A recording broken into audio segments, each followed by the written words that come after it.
Yan, good morning guys. So ito na nga, nagkabit tayo ng dashcam na 4K resolution at saka 1080p yung likod. So yan, nakalagay lang natin ng SD card. So ito yung 4K resolution nya, harap, ito po yung harap, tapos ito yung likod. So pwede mo siyang split screen na likod lang, up and down mo yan. Tapos yan, up and down mo rin yung 4K resolution yan. Tapos pagka nag-reverse tayo sir, mga ma'am, reverse tayo, mapupunta sa likod. Tapos nagkabit na rin tayo ng reverse sensor para tumutunog yan pagka malapit ka ng sa object. If ever na may object sa likod na hindi kita sa side mirror, yan yung sensor po niya.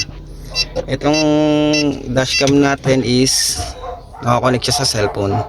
So, pwede rin siyang 4K resolution nakalagay.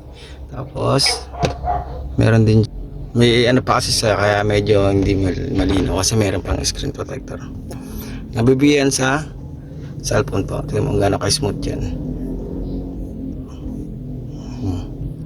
Yan po ang ating rear view dashcam, 4K resolution, 1080p sa likod.